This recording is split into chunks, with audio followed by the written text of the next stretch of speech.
One moment, sorry, just technical, just making sure I'm doing everything correctly. All right, so I'm gonna start recording, or I already am, and we're going to get started.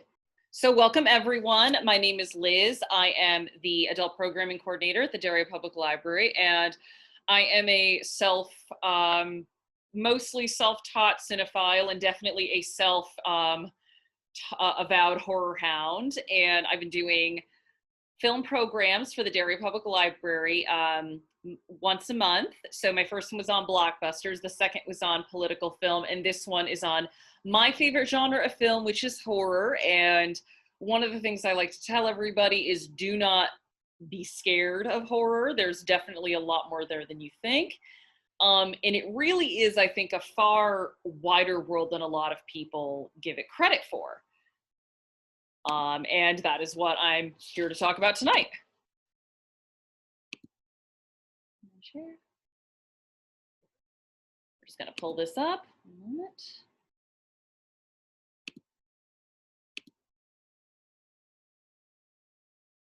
All right, so here is the wild world of horror. So Night of the Living Dead, we're going to talk about this a little bit more in the future, but this is really the film that ushered in modern horror today. I think if you were to look at the world of cinema horror, there is the early cinema period, which actually starts as early as 1910 with the film version of Frankenstein, a version which is unfortunately lost to time right now. Well, I think for good. And 1968, where we had two major landmark horror films, the first being Roman Polanski's Rosemary's Baby, and the second being George Romero's Night of the Living Dead. And that ushered in pretty much everything that we have right now is because of those two films, but it is also because of the films that came before. There are a lot of horror fans that like to completely disavow any film made pre-1968, and I think that's an incredibly short-sighted way to view horror. I like to view it as, you know, everything we have, it's kind of building upon itself. So I'd like to start with a quote. This is from a great book from Taschen Books, just called Horror Cinema, and it is, "What is horror? So what is the difference between horror and terror? Horror comes after. Terror is the suspense, the fear. Terror is what's lurking behind the door, the promise of pain. And horror is your fear realized. Horror is the promise fulfilled." I was actually, I had a friend watch the Stephen King, well, the adaptation of Stephen King's The Mist very recently by Frank Darabont, and I think that is a very good example of what this author is saying. So throughout the film, there is this suggestion that Miss Carmody's character is going to rile the people up and have them do something terrifying. Actually, before I go any further, I should say spoilers abound. I'm talking about a lot of films. So there is this terror that she is going to do something. She is going to lead to an act that nobody can come back from. And about 3/4 through the film, that does happen. She actually riles the crowd up to the point where they sacrifice a person to the monsters outside. And that is the horror. The horror isn't just, oh my gosh, we just sacrificed a human. The horror is everything that people had feared about this woman has come true. And also, if you can get your hands on that Taschen book, I would absolutely recommend it. It's not only a good primer of horror, gorgeous prints of films as well. And I also would like to give a shout out to Mary Shelley, who is the mother of modern horror. So in our collective society, just civilization as a whole, horror has been a part of our storytelling since the beginning. Fables have an element of horror to them. Our old fairy tales absolutely have horror to them. In many cases, the horror was there to scare people. And our old folklore, our old ghost, a lot of our ghost stories come from folklore. So Mary Shelley isn't the inventor of horror as a genre, but again, in terms of what we have now, she is pretty much the mommy of it all. Mary Shelley actually lived an incredibly interesting and sad life. There is a great graphic novel by Lita Judge called Mary's Monster. I would highly recommend reading it. But when you read it, you will see that she is someone for whom her personal tragedy influenced a lot of her writing, and you will see how she got into the headspace to create the monster and create Frankenstein. And also the book The Last Man, which is both, I would say, a horror novel and also a sci-fi novel. Both very good reads. Also shout outs to other well-known horror authors. We have Edgar Allan Poe, we have Bram Stoker, we have H.P. Lovecraft, I believe everyone's problematic horror fave. But yeah, but I do think Mary Shelley doesn't get enough credit, so I wanted to give her a shout out. So we're gonna go to I would say probably our most common story in horror and our most common story in cinema, and that is ghosts and hauntings. So this has been, I would almost say, this is probably rooted in one of the most common questions that we all have, which is what happens after we die? Where do we go? Where do our loved ones go? And the idea of there's an afterlife at all, and there's also the scarier idea of what if you don't cross over? What if you're stuck here? What if you're a restless spirit? And this is something that if you go back in folklore and oral tradition, this is something that has been around for ages and ages. And if you look at early cinema, that is where a lot of it started. So you have the old dark house, which is, it was forgotten for a long time, but it's been rediscovered, and it's considered to be the first haunted house movie.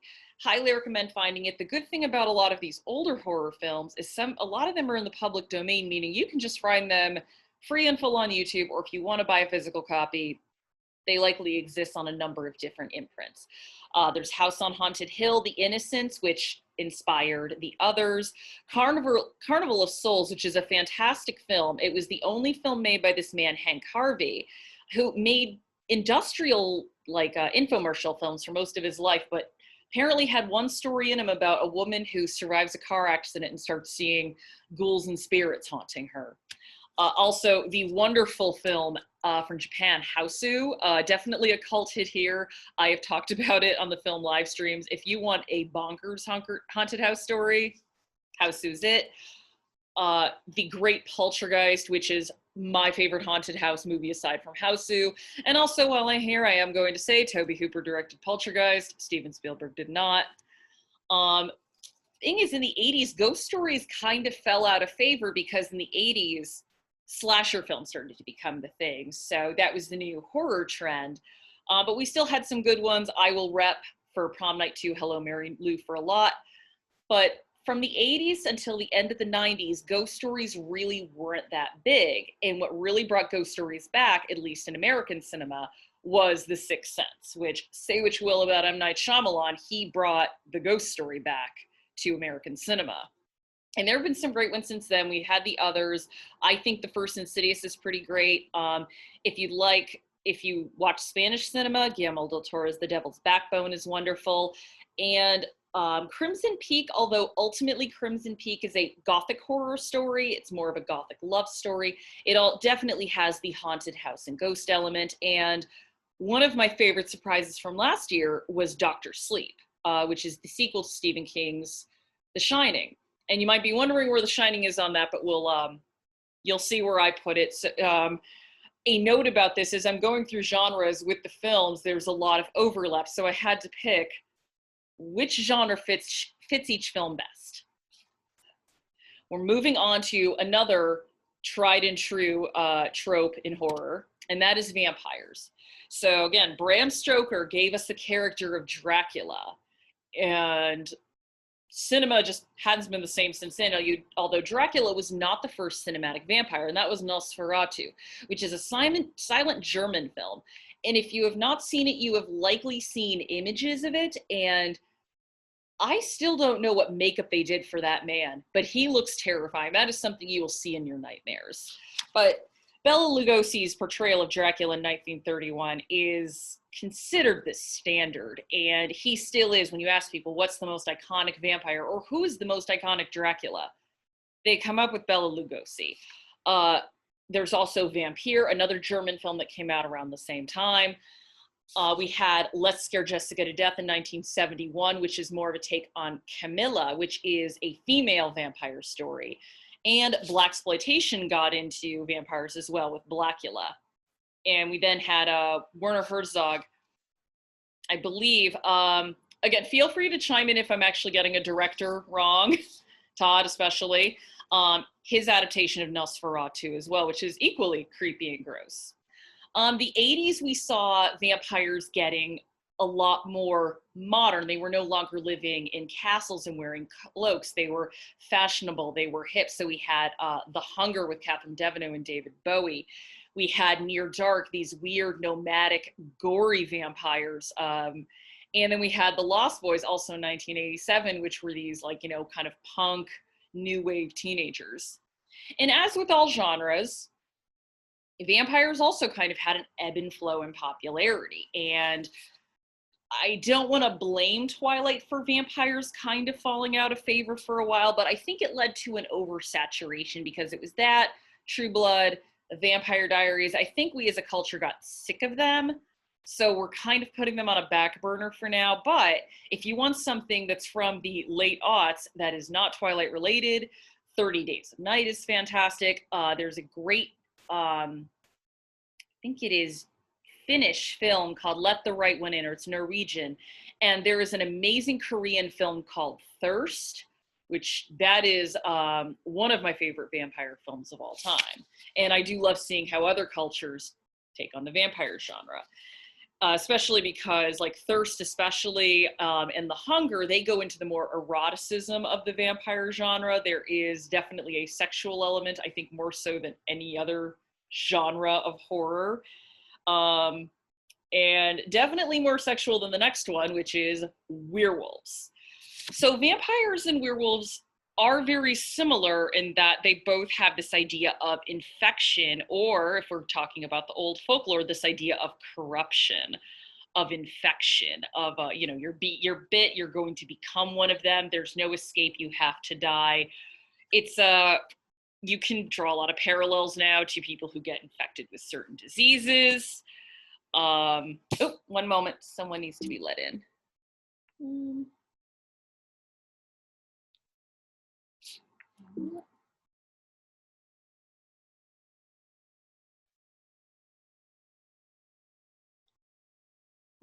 Sorry.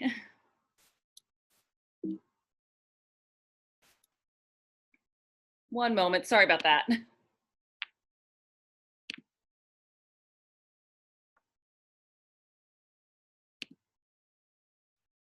Okay. Sorry. Hi, Jamie. Okay, we'll get back to the program. One moment.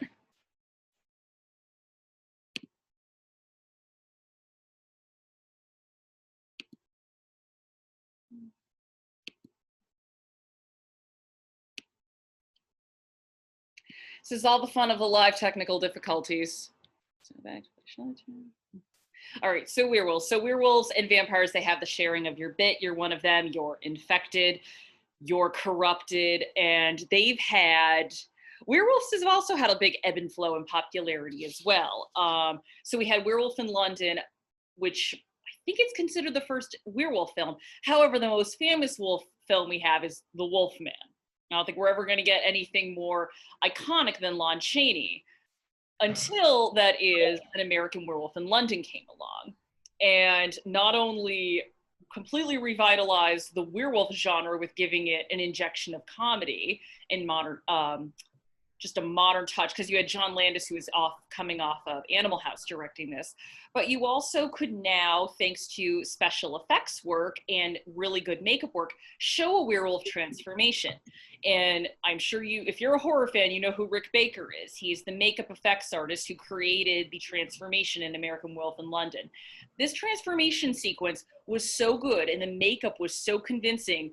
The makeup and hairstyling award for the Oscars, that was invented strictly so they could give Rick Baker an Oscar, and he has gone on to win many more since. Kind of feel bad because another film came out in 1981 for werewolves called The Howling, which is by the fantastic Joe Dante.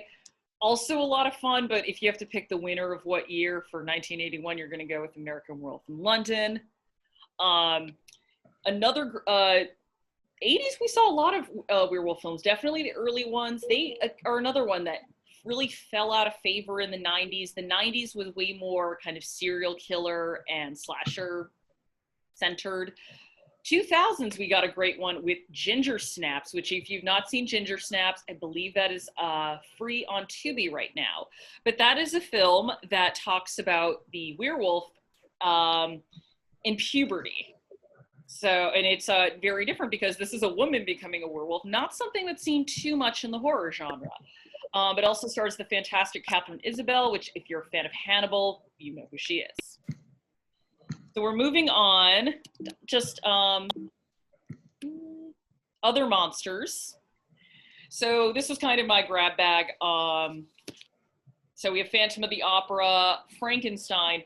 Again, the 1931 version of Frankenstein is not the first version. There was a filmed version in, again, 1910, lost to time, but the most iconic version of Frankenstein is without a doubt the 1931 version. We have The Mummy. We have Cat People from 1942. You might be wondering where the 82 one is. We'll talk about that in an instant. And The Creature from the Black Lagoon. I did want to give a shout out to Millicent Patrick, who helped design the creature. The Blob from 1988. Actually, great remake, by the way. And then we have stuff like Humanoids from The Descent. There's Troll Hunter, and it's a new film, but I'm still not quite sure what those the tethers are in us, so I'm just putting them into other monsters. But this, I think, shows just the wide variety of what you can find in horror. And from a perspective of looking at the creators, what else scares people and what they're going to try to use to scare you. So moving on to zombies, this was, as of right, I don't know if it's as of right now, but until very recently, this was the reigning champion in terms of the most movies that were made about it. And so zombies, just like with horror, I would say old horror and modern horror, there's also a 1968 split in terms of, well, not 1968, but 1960s in terms of how zombies were portrayed. So White Zombie, I Walked with a Zombie, kind of considered to be some of the first zombie films. They went more of the voodoo definition of zombie. So the voodoo definition of zombie was not someone who was bitten by a creature, turned into someone. This was someone who more had a curse put upon them and their soul was stolen, meaning they are the living dead. And you had other films like Plague of the Zombies that did kind of start to have that infection quality to it, but Night of the Living Dead, George Romero completely changed the game with what the zombie lore was. And I really don't... I hope that people will wake up. I'm sick and tired of these libtards wanting me to infer lessons out of my own personal experience. Could you put that on mute, please? I refuse to believe that a hot pan is going to hurt my fingers if I touch it. Just because I touch it and I burn the tip of my fingers doesn't mean... Sorry about that. I'm very sorry about that. Okay.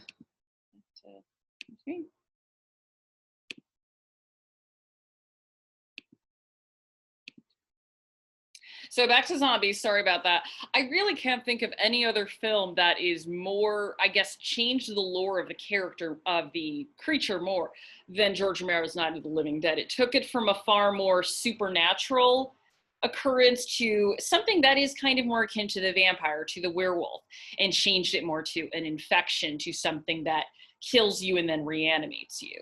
What's interesting is just as blaxploitation got in on the horror game with Blackula, they also had Sugar Hill, which is where kind of uniting the two worlds, a Black woman who does Haitian voodoo to bring an army of zombies to avenge her dead boyfriend.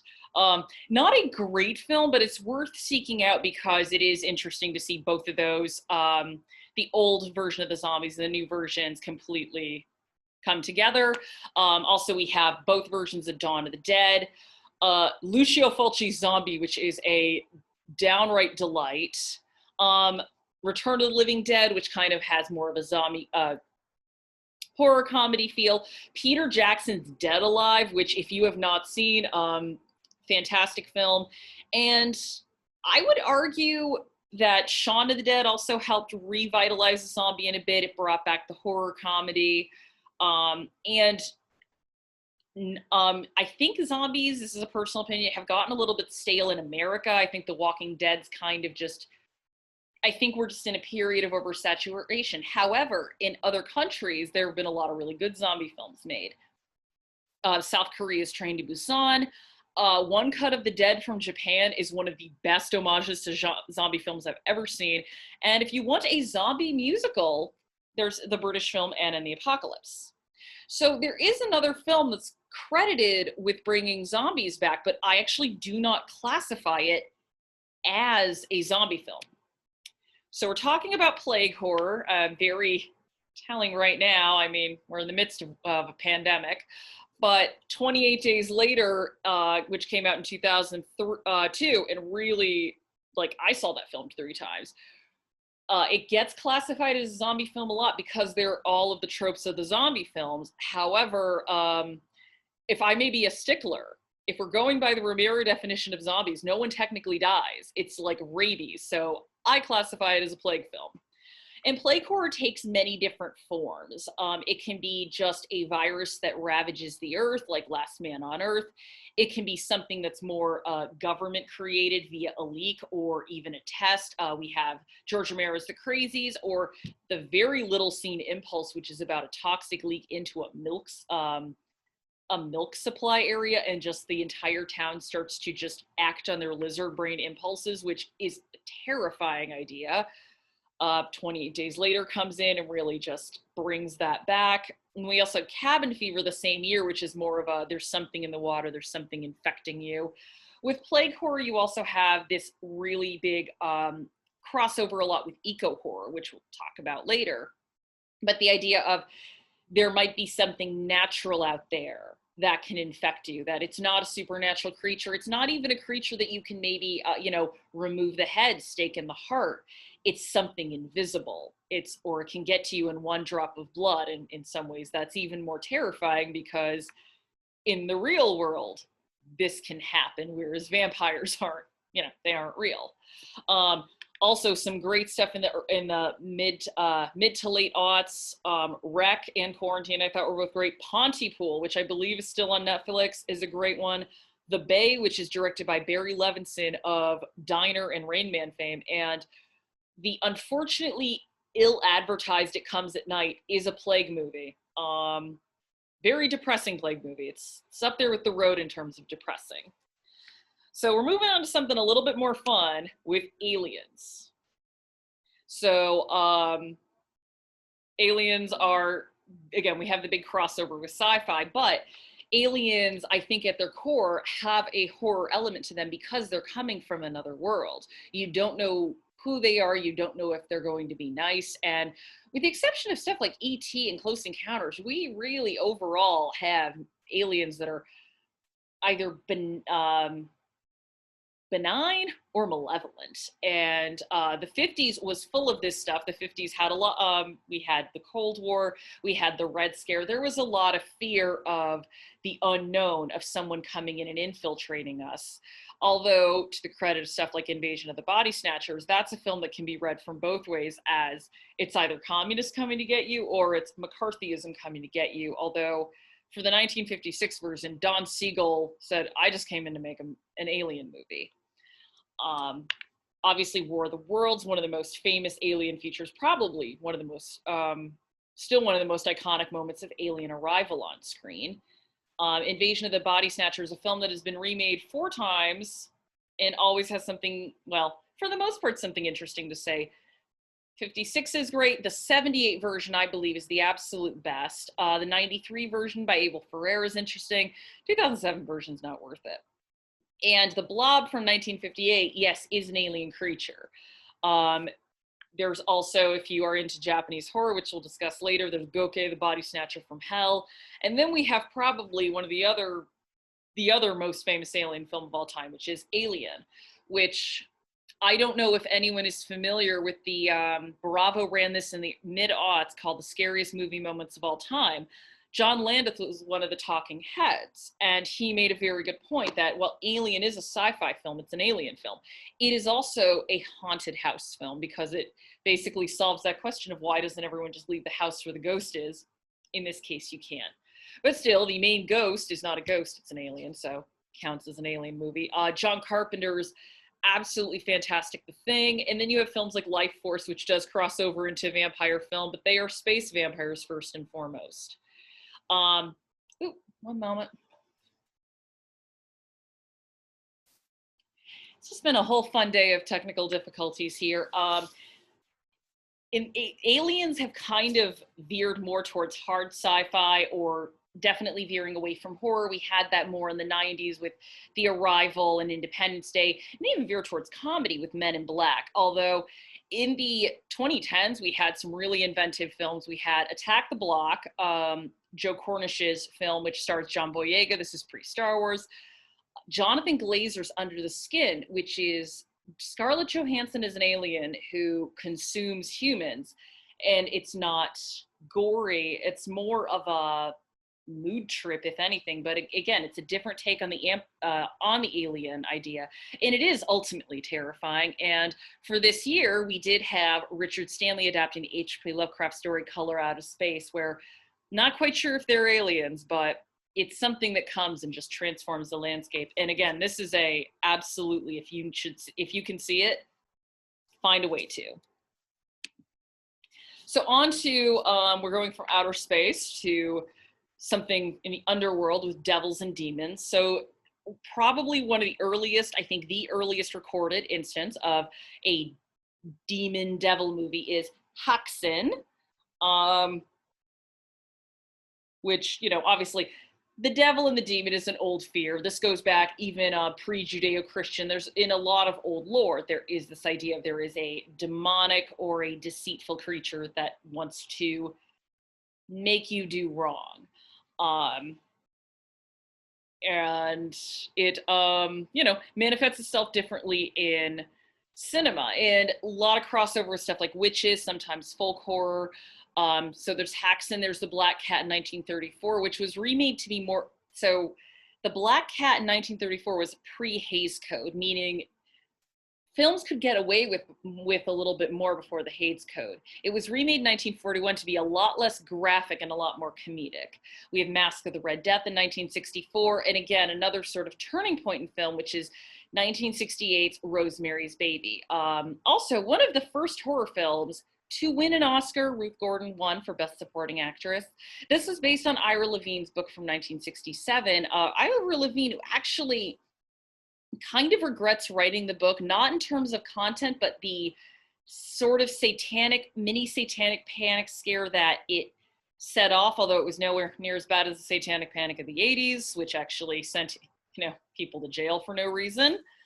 But Rosemary's Baby did set off this trend. We had The Exorcist in 1973, which there were pastors saying that the devil was baked into the film strip of that movie.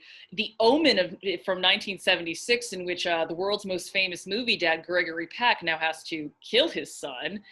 And then I think in the 80s, the devil and the demons got a lot more fun. They stopped being this stoic threat and started being more of again, we kind of went the more zombie route here, where they're ghouls. So there's the Lamberto Bava film Demons, which is just a nonsense movie where demons are just killed in disgusting ways. And we also have Night of the Demons in 88. And in the aughts, kind of went back to basics. Ty West's House of the Devil is a great throwback to the more early 80s, late 70s films. We had films like The Last Exorcism. And most recently, there was a very interesting experimental film called Antrim, which created this whole lore about how there were demonic symbols etched into the frames. And anytime this was screened publicly, people died or misfortune came. I don't know if I consider it perfect, but it, again, in terms of a way to revitalize or do something different with the genre, it's a really interesting way to go about it. And since we're on the subject of devils and demons, we're going to go to witches. Probably, well, the most famous witch in cinema is always going to be the Wicked Witch of the West, but a great witch in cinema is this film Black Sunday. It's also called Mask of the Demon. Barbara Steele. There's a first scene in that where she gets this mask full of nails just hammered to her face, and then she comes back seeking revenge.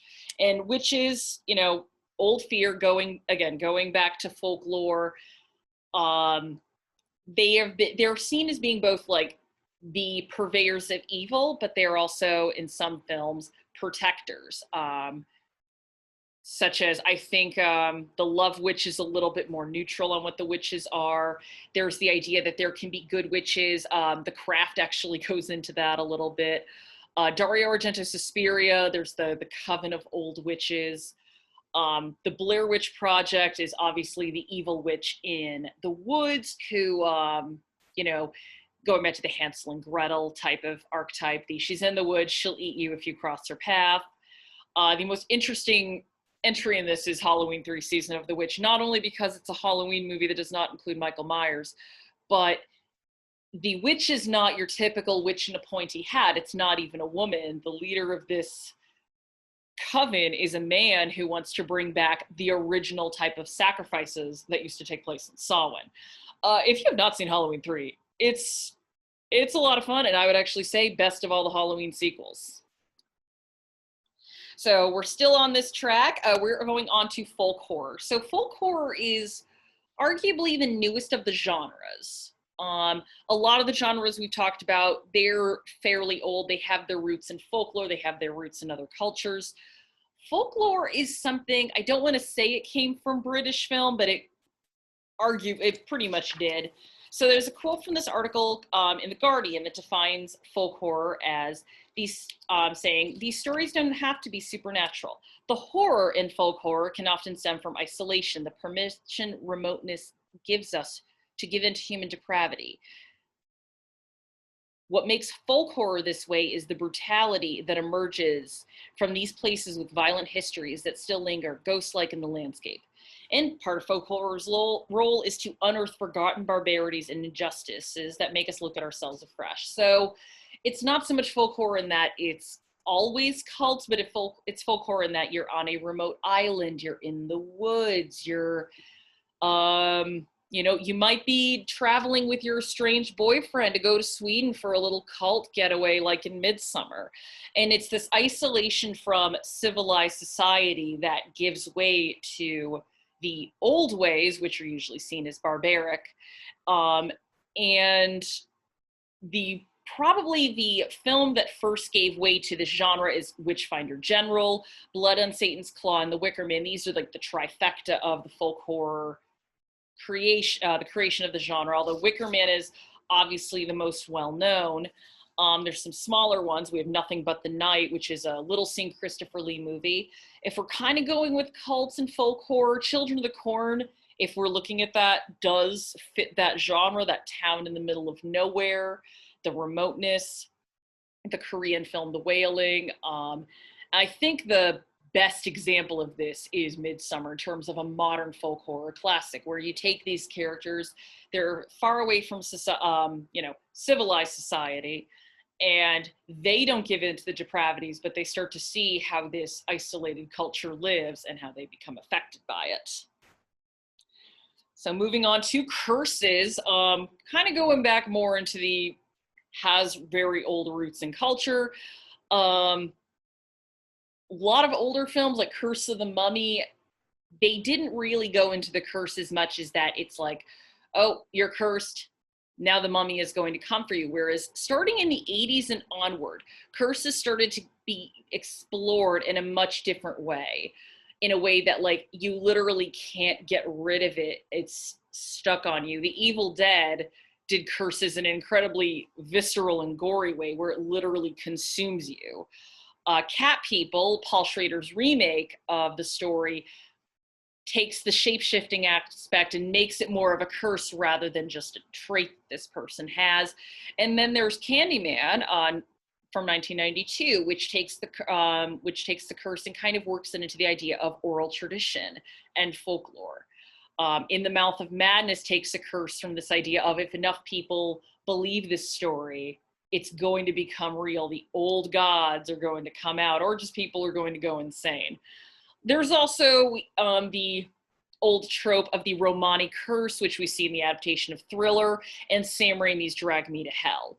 Or there's stuff, supernatural, ancient curses, like Sinister, which talks about this demon that's been capturing children and making them murder their families for millennia.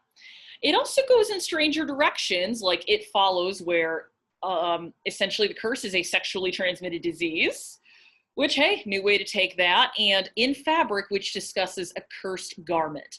I'm not kidding. And then we also see Japan, which discusses curses with The Ring and Ju-on. So now on to slashers. So as I said earlier, slashers really became in vogue in the 80s with Friday the 13th. However, the first slasher film is none other than Alfred Hitchcock, who is now considered to be like a classy filmmaker. I wouldn't even put that in quotes, or a respected filmmaker, with Psycho. And Psycho was not warmly received when it came out. There were people who thought it was obscene, it was violent, it was gory, it was it was a threat to the masses. But it gave birth to a brand new genre where it's just a insane killer who will slash his way through the cast, and you have to see who's left or who's the killer. So it combines the whodunit with a more with a high body count. And then we had Texas Chainsaw Massacre, Tobe Hooper's, cannibal slasher family, which definitely, I mean, people thought Psycho was gross. Where do you see Texas Chainsaw Massacre, which Texas Chainsaw Massacre is not even a gory film. You don't see a lot of blood, but you just watch that movie and you feel like you need to take a shower looking at that house. You have Alice, Sweet Alice, Black Christmas, which is if you ever want a seasonal film to watch around Christmas, that's also a horror movie. We have John Carpenter, who kind of really, I think, drove the revitalization with the success of Halloween. And then Friday the 13th comes in 1980, and the 80s just becomes obsessed with slasher movies and wanting to imitate that. And what's interesting now is when Friday the 13th came out, there was a mini moral panic around it. People were disgusted with the gore effects of Tom Savini and just how all of these teenagers were getting slaughtered in full view, versus Janet Leigh, who, for all intents and purposes, is killed off screen. Siskel and Ebert were just appalled by Friday the 13th, and on YouTube you can go watch their review of it, where they're just like, this is one of the most disgusting things we've seen ever put to film, and they've watched everything. Although I will give Roger Ebert credit, he definitely could soften up to horror a lot more than Siskel could. And then we saw stuff like The Burning, Slumber Party Massacre, just trying to really recreate that formula, stuff like Sleepaway Camp, Mad Men, Maniac. You did have Nightmare on Elm Street come and give it a nice twist with just this man who can get you in your dreams, but after a while, the slasher genre just kind of devolved into imitation, until Wes Craven and Kevin Williamson came in 1996 and gave us Scream, which is a far more, had these savvy teenagers who knew the rules of these slasher movies. Of course, they all still died because a lot of those rules really only apply to one movie, but it was definitely a revitalization, and slashers came back with stuff like, we had Urban Legend, and Final Destination's not quite a slasher. It's more curse meets slasher. But we had kind of a mini revitalization of that, and a lot of the horror remakes in the aughts, so like the remake of Texas Chainsaw Massacre, was spearheaded by the success of Scream. Actually, great new slasher is 2011's You're Next. Another one of those, if you haven't seen it, highly recommend it. So moving on, since we're still on the just guy running through bodies, serial killers, Peeping Tom, which is unfortunately, I think, out of print for now. It was on the Criterion Collection for a while. The man that made this was another film considered to be obscene. And I think this was unlike Alfred Hitchcock, who had a fairly established career behind him. I'm blanking on the man who made Peeping Tom. He did not, and this roughly ruined his career. It's about a man who's a voyeur and actually will take photos of people while he's killing them. And while there have been other sort of like serial killer films before that, I would say the first great serial killer film is Peeping Tom. We had The Abominable Dr. Phoebes. And then in the 70s, it also started to get a little more raw with Wes Craven's debut feature, The Last House on the Left, which is an incredibly visceral and uncomfortable film. Again, to the point where you almost wonder, like, is everyone safe making this movie? I also had a healthy heaping of reaction to Vietnam in there. We have When a Stranger Calls, and interesting case of Henry Portrait of a Serial Killer. a film that was lauded by critics when it was eventually released in the 90s, but when it was made, people did not want to distribute it, and it took years for it to actually get proper distribution. The most famous one we have is Silence of the Lambs. Again, another rare instance of horror winning an Oscars, in this case, horror sweeping the Oscars with not only Buffalo Bill, but Hannibal Lecter. And then the year after that, there's this French film called Man Bites Dog, which has a Hannibal Lecter-esque character, but this is more of a documentary crew following him around while he murders people. We had American Psycho, we had The Stranger, but with the explosion of interest in true crime and people reading more about these people who actually, serial killers in real life, it's kind of moved away from the realm of horror. And when we're telling stories about serial killers now, especially if we're talking about real serial killers, we're not telling them as horror stories. We're telling them more as dramas or as, trying to figure out who these people are. Good example would be the recent Ted Bundy film, whatever you thought about that. That was definitely more of a, what makes this person tick. We had David Fincher do Zodiac, which was definitely more of a procedural film. And 2018's My Friend Dahmer, which was actually based on a book of the same name by a man who did go to school with Jeffrey Dahmer, and kind of this more looking back idea of why did no one see that this person had a problem? But they're really not fodder for horror stories anymore. They're fodder for the ID network. And while we're on the subject of murderers, killer kids, there's nothing more frightening than children who don't act like children. And Killer Kids just plays on a very base belief of, oh, kids are good, kids are innocent, but what happens if a 9-year-old picks up a knife and just starts killing people? The Bad Seed is the ultimate killer kid film. She's both frightening and a little snot. So much so that I believe when this is a play, when the play ended, the actress who played the mother would actually spank the actress who played the little girl at the end of it. We've had Village of the Damned, which is like creepy extraterrestrial-ish children. It's Alive, which I'm just going to say, if you're expecting or know someone who is expecting, don't show them It's Alive. Carrie, which proved teens can be terrible, or not proved, I mean, we all knew that already. The Brood, which is David Cronenberg, one word, anger babies. The Children, Goodnight Mommy, which Goodnight Mommy is terrifying on a number of levels. The Boy, I almost put The Boy in serial killer because this is essentially a budding serial killer, but it's even more disturbing because it's a child that's 10 years old who is emotionlessly watching people die. And it's a very little seen film, but I would seek it out. If you want a good laugh, the film Beware Children at Play is mostly terrible. It's a trauma film, and it's, like, in my opinion, most trauma films unwatchable. The final 6 minutes of that movie is ridiculous. So we are moving on to cannibals. I don't want to say this is my favorite genre, but man, this is the genre that has a lot of interesting stories. So cannibalism ultimately, it plays on the ultimate taboo. There's really no way around that. So this was, especially in the 70s, fodder for the Italian exploitation cinema. I should just say factory, because Italian cinema in the 70s and early 80s just cranked movies out like there was no tomorrow. Similar to how Roger Corman would crank films out. But if we're going to look at the first cannibal film, we got to pay some homage to Herschel Gordon Lewis and Blood Feast. We also have Wes Craven in The Hills Have Eyes. The biggie is Cannibal Holocaust, a film that was so, this was the Blair Witch Project before the Blair Witch Project. And it was so convincing, director Ruggero Deodato was hauled into court to prove that he didn't murder his actors. And of course, this sets off a wave of imitators, Cannibal Apocalypse, Cannibal Ferox. And when that died down, we did see a little minor resurgence in the late 90s, early aughts. Both Wolf Creek and Dying Breed are Australian films. I actually think the most interesting film in the cannibal genre lately is a French film called Raw.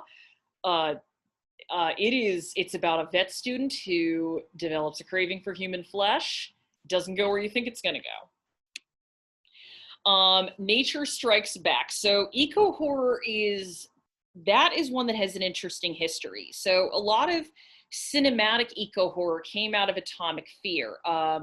Godzilla in Japan is a great example of like what happens when we in our hubris let loose a bomb or let loose nuclear material and what grows out of it. So we have them with giant ants. Then we have Alfred Hitchcock with The Birds, not an atomic fear movie, but still a idea of nature is going to one day just start attacking us. In Japan, there is Attack of the Mushroom People, or Matango, which these people are shipwrecked on an island and they start to mutate. This is controversial in Japan because their mutation actually looked very similar to the skin injuries the people who survived Hiroshima and Nagasaki had. And then we had Jaws, which is really the most famous Nature Strikes Back movie, which again, wave of imitators. There was orca, grizzly, piranha. The exploitation train came along with Humanoids of the Deep. Then there was Stephen King with Cujo, the Australian film Razorback. I would say The Nest. It looks cheesy as heck, but it is actually a fun time. It's about bioengineered cockroaches. And for the most part, eco horror has not dissipated, but it's changed. A lot of eco horror is now either completely it's drama or it's science fiction because there's kind of a relation to climate change and how that's going to affect us. So it's less, giant grizzlies are coming for us and more the day after tomorrow. We still have movies where it's humans meddling in things they shouldn't, which is The Mist is one of those, tearing a hole in a universe. The Bay, which is, again, a great film. And if you just want a good creature movie, Crawl is a woman trying to run from alligators. Body horror. So this is one where I would say if you are squeamish, you might want to take these films with caution. So what is body horror? Body horror, technically a lot of horror deals with body horror because it could deal with your limb coming off, being ripped apart, but body horror as a horror genre specifically deals with the mutation of your body in a way that it shouldn't be mutating, in a way that it shouldn't look. And these are, once again, fears that are very based to us. If we think about health, the idea of, oh God, there's something in my body like that I can't control. So it plays on this very base level fear. There's a fear of decay of the flesh. There's a fear of just not being in control of your body. So if we're talking about body horror, there's two words: David Cronenberg. Shivers, Rabid, Scanners, The Fly, Videodrome, just all of those are, I think, just a good quintuplet of body horror films. And there's a reason he is considered to be the father of body horror. There's also From Beyond. Hellraiser absolutely is a body horror movie, definitely going the more gory route of body horror.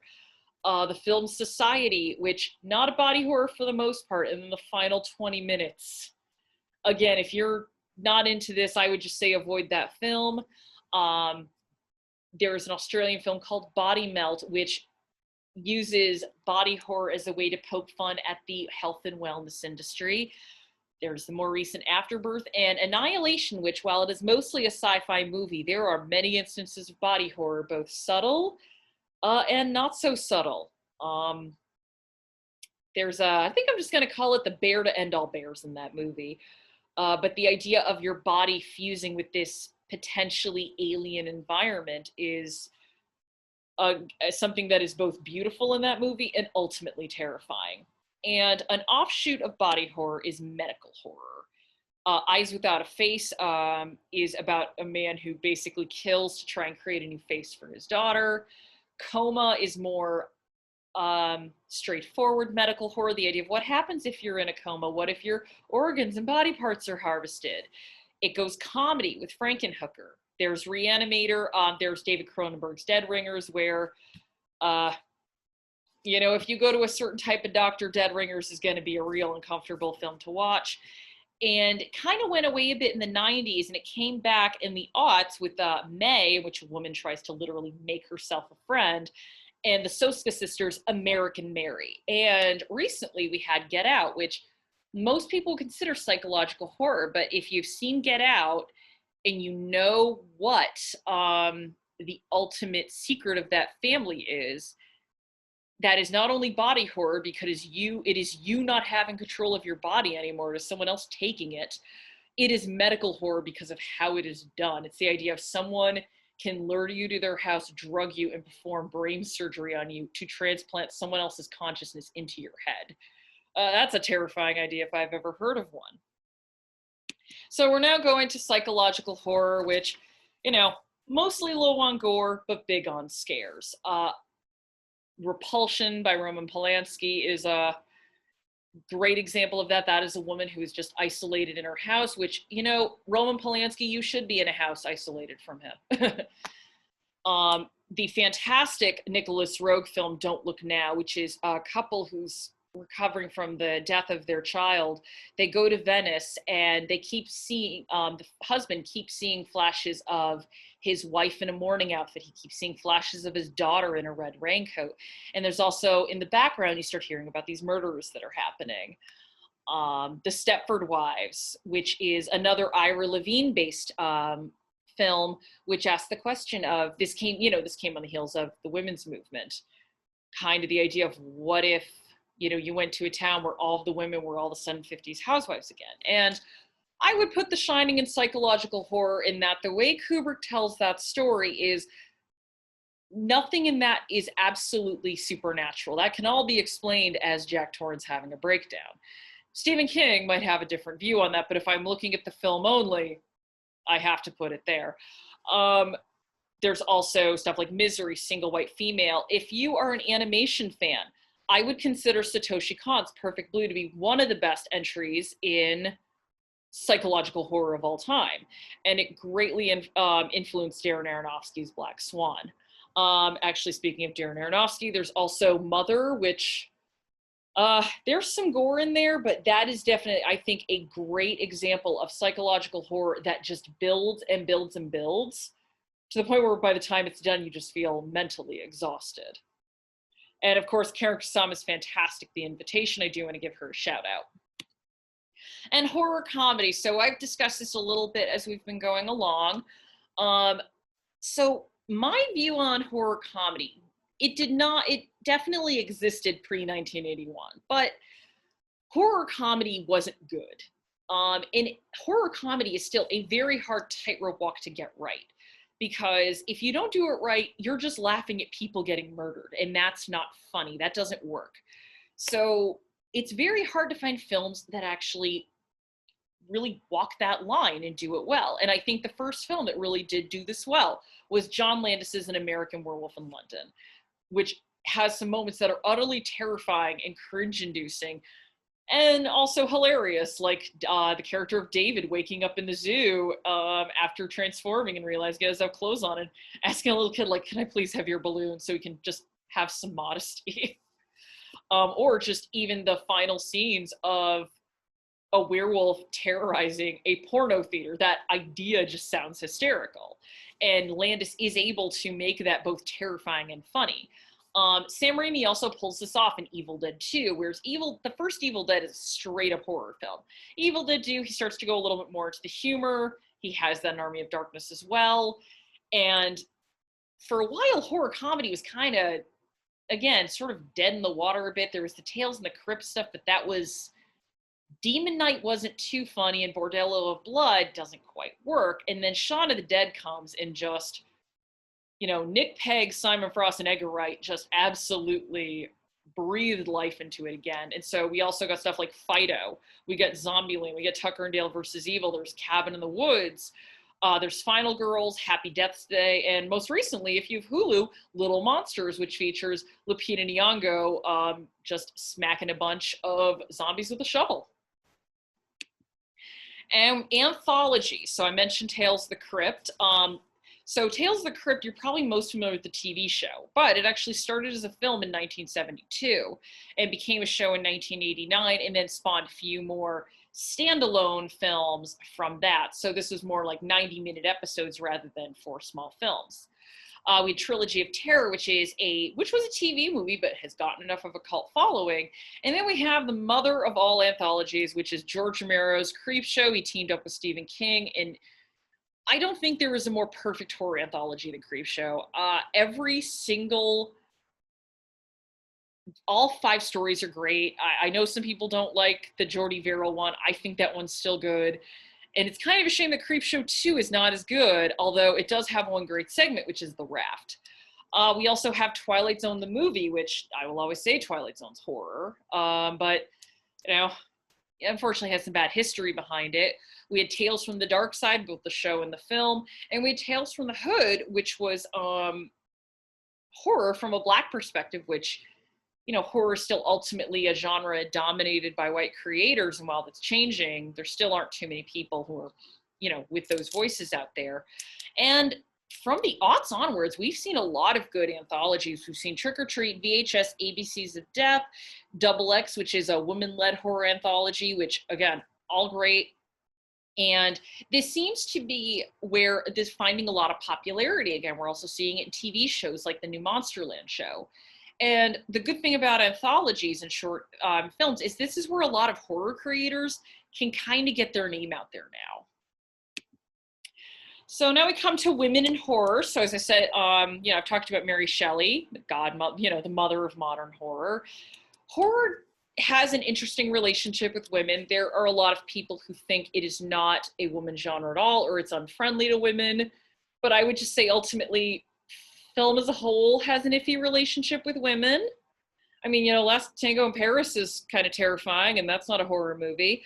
But I also think horror celebrates women in a lot of ways and the resilience. You have The Final Girl, which if you look at characters like Laurie Strode and Sally from Texas Chainsaw Massacre, these are women who are incredibly smart, who are incredibly resourceful, and have just this drive to live. Sally, I love Sally especially. She jumps out of a second story window and keeps running. That is a survival instinct if I've ever seen it.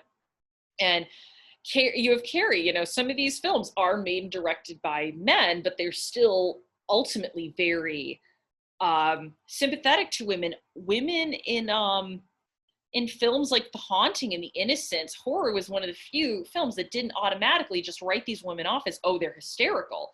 They said there might be some credence to their claims, and in some cases they were right. And also in terms of behind the scenes, women have worked in film since film was a thing. And women have worked in horror a lot.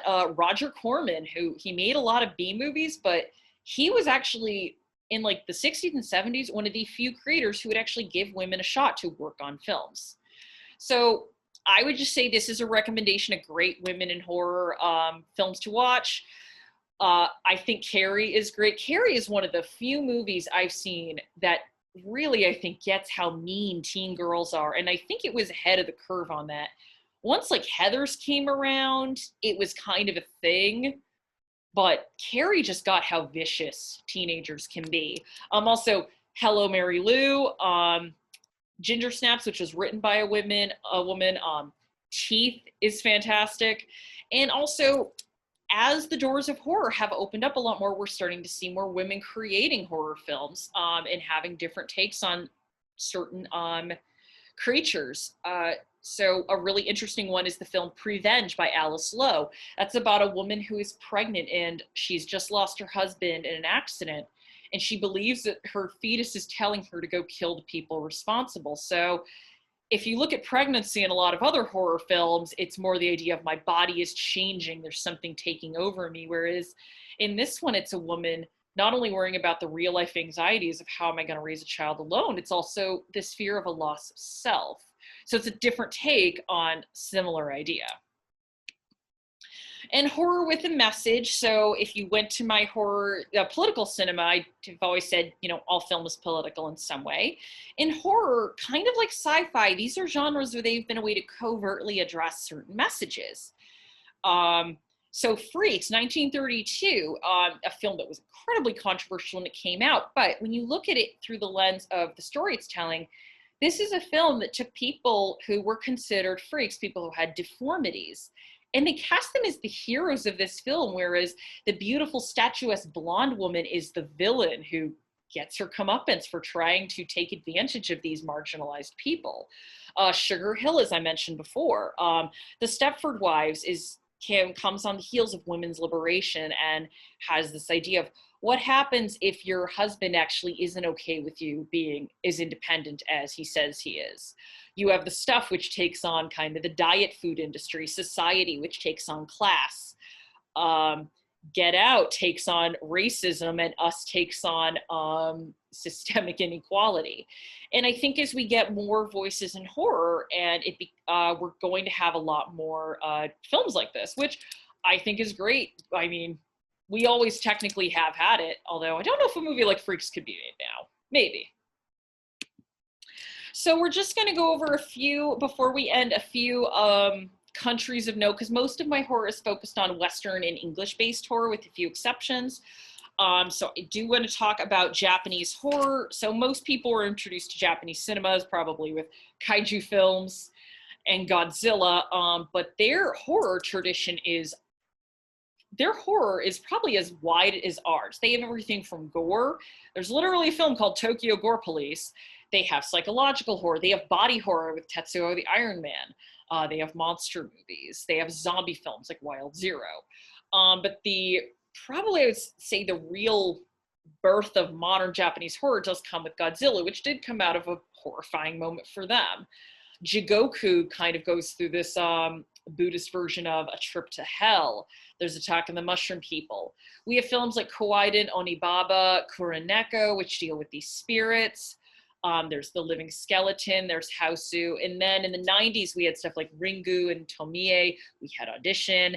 And there was also the J-horror remake boom of the early aughts. So The Ring was remade, The Grudge was remade, I think Dark Water was remade, One Missed Call and Pulse were remade, all with, for the most part, not great results. I think The Grudge and The Ring were the only two that were even semi-worth watching. And I would just say, if you have Netflix or Hulu, look and see what they have. It's again, a very weird world over there, and it's a lot of fun. The one I can say is just don't watch Guinea Pig. I don't even think it's available anymore. But that's more if I ever do my my program on exploitation films. So up next, we're going to France, not with French horror, but with a specific genre of French film called French New Extremity. Now, French New Extremity is not limited to horror. It is more about really transgressive films that can kind of shock and rattle your audience. So if you're familiar with the filmmaker Gaspar Noé, his films absolutely are French New Extremity. But in horror, it's defined by these 5 films: High Tension, Them, Inside, Frontiers, and Martyrs, which I watched Martyrs. You know, I always wondered where my limit for horror and gore was. It was Martyrs. I found it. And the way that a lot of the people who analyze this kind of look at these films is they're not so much violent films as they are films about violence, which that's something that can be debated. But if you would like to see films that make the Saw series look like something out of the 50s, watch French New Extremity. And this is just a genre that's close to my heart: Italian horror. 3 names: Mario Bava and Lamberto Bava, Lucio Fulci, and Argento. There was a period from the 70s to the mid-80s where Italian cinema horror was just cranking out a lot of schlock. And now there's giallos, which are more mystery films out of Italy. But Italian horror in this particular 15-year span is, particularly, it's bloody, it's gory, but it's also fun. You're getting gore and you're getting great soundtracks. If you're a visual person, these movies are entirely up your alley, and they're gory without being too stomach churning. I mean, they're obviously very fake, and they're also very inventive with their kills. You watch Suspiria, you're going to see not just a person die, you're going to see a person die hanging because they fell through a plate glass window. They are a lot of fun. They're very inventive. They're visually striking, and they, I think, prove more than anything is there can be an art to gore. So we're winding down. If you're not a horror fan, I'm not sure how you sat through all this, but good for you. I hate horror. What can I watch? Or if you want to introduce someone to horror, what can you use? So any Universal monster movie is good. Psycho, Village of the Damned, Rosemary's Baby. Pretty much anything on the psychological horror list. Halloween is safe. It's not gory at all. American Werewolf in London, like the horror comedies are probably fine. Silence of the Lambs, maybe, that has at least Academy Award clout. The Invisible Man, actually, I have a nice story about this. I have a friend who's incredibly horror averse. She saw a trailer and she said, I will see this if you come with me, and she ended up loving it. So who knows? I'm currently trying to convince her to watch Ginger Snaps and An American Werewolf in London. And just a few books, if you'd like to read more about this, there's the Taschen book, Horror Cinema, Monsters in the Movies, 100 Years of Cinematic Nightmares by John Landis. I love this book. It's a one-stop reference guide for creatures and creepy things. Men, Women, and Chainsaws, Gender in the Modern Horror Film by Carol Clover. The Monster Show, A Cultural History of Horror. Shock Value, which is a great book. And Art of Horror Movies. If you want stuff that's a little bit more centered, there are a lot of books about Japanese horror out there. There's a great series called Splatter Films of the 60s and 70s, and also Splatter Films of the 80s. So, since we're almost done, I will just ask if there are any questions. If anyone wants to unmute. Anyone have any questions or recommendations or something that I did not mention? Ooh, recommendations. That opens the door. Oh, could you speak a little louder? Sorry, I was trying to think as far as good recommendations. That was a pretty comprehensive list. Oh, I know I forgot a lot. Conjuring's not on there, but again, I can't have this be 3 hours. But again, hopefully you'll find something new on here, or at least find another way to look at horror. Or again, if you got some friends that you maybe want to say like, hey, here's a few non-scary things you can watch. I've provided a few to you. I just don't spring any cannibal movies on anybody without telling them. You got to warn them for that, or at least warn them about Cannibal Holocaust. Actually, I should say content warning for Cannibal Holocaust. While Ruggero Deodato did not murder any cast members, a turtle is killed in that movie and it's shown on screen. So if you're an animal, several animals die in that movie. Oh, number of animals. Okay, yeah. So if you're an animal lover, trigger content warning for Cannibal Holocaust. But actually, as far as content warnings, one thing I will say, as far as your suggestion for the French New Wave, they is actually one curious exception to that rule where it's a disturbing movie, but it is not particularly graphic. Okay, well that's good to know. I tapped out after High Tension and Martyrs. I will go to bat for Inside, but it's more of a cat and mouse game where okay. Yeah. All right. Well, if anyone else, actually, I did get one comment from Jamie that said they saw An American Werewolf in London at a cult classic movie night in theater, and Rick Baker's name got applause during the credit. I say darn right to that. Rick Baker is he's up there with he and Tom Savini. I think if we need to just have an altar to people who completely change effects in horror movies, those two should just be they're up on the horror Mount Rushmore, as I should say, but my horror Mount Rushmore would be really long. All right, well, if there's no more questions, I'm just going to thank everyone for coming and have a happy Halloween. Again, there's 31 days this month, and I hope it is filled with whatever scares you and whatever you like to be scared by. So, thank you.